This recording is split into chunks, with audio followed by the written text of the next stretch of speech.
22 पूरे मध्य प्रदेश में धान उपार्जन की अंतिम तिथि 5 मई रखी गई है और आज भी अनेक ऐसे किसान हैं जो स्लाइड बुक कराने के लिए दर दर भटकने को मजबूर हो रहे हैं। इस मामले में जिला कलेक्टर दीपक सक्सेना के द्वारा बताया जा रहा है कि इस साल 60 लाख मीट्रिक टन गेहूं खरीदी का लक्ष्य शासन के द्वारा रखा गया था, जिसमें अब तक 80 लाख मीट्रिक टन गेहूं खरीदा जा चुका है, जिसकी वजह से किसानों को गेहूं की बिक्री करने में और स्लाइड बुक करने में भारी दिक्कतों का सामना करना पड़ रहा है। हालांकि जिला कलेक्टर ने भरोसा दिलाया है कि अभी जिला प्रशासन के द्वारा उनके किसानों की लिस्ट बनाई जा रही है, जिनको गेहूं की बिक्री करना है और स्लाइड बुक करना है। लिस्ट भेजी जाएगी। राज्य शासन यदि अनुमति दे देगा तो गेहूं का उपार्जन किया जाएगा, लेकिन संभावना कम बताई जा रही है। जिला कलेक्टर ने कहा है कि समय रहते ही यदि किसान स्लाइड बुक कर लेता है तो उन्हें कोई असुविधा का सामना नहीं करना पड़ता है, क्योंकि वेयर हाउस की क्षमता के आधार पर ही स्लाइड बुक होती है। इसलिए समय पर ही किसान स्लाइड बुक कराएं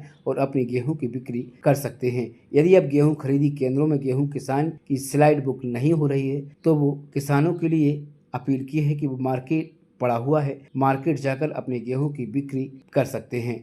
देखिए, मैं 5 तारीख आखिरी तारीख है उपार्जन की, और मैंने इसमें राज्य शासन स्तर पे भी बात की है। आज हम लिस्ट बना के भी भेज रहे हैं, जिन जिन किसानों को दिक्कत गई है स्लॉट बुकिंग में, उनकी लिस्ट बना के भेज रहे हैं।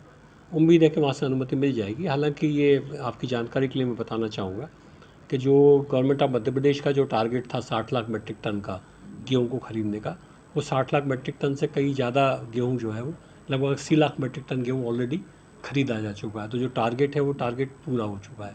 तो मुझे संभावना तो कम लग रही है कि हमको अनुमति मिल पाएगी। फिर भी हम रिक्वेस्ट कर रहे हैं कि जिन किसानों को दिक्कत जा रही है, नामजद उनकी अनुमति हमको मिल जाए। अब वो किसान क्या करें जो किसान को जो है मार्केट में भी रेट ठीक चल रहा है, उनको यदि मार्केट में बेच सकते हो तो मार्केट में उनको बेचना चाहिए। 2-4 दिन वो वेट कर लें, यदि कर सकते हो तो हम अनुमति लेने का प्रयास कर रहे हैं। ये बात आप सही कह रहे हो कि हमारे जो इस बार जो उपार्जन केंद्र बने हैं, उपार्जन केंद्र की जो कैपेसिटी है, उस कैपेसिटी के हिसाब से ही स्लॉट बुकिंग होती है।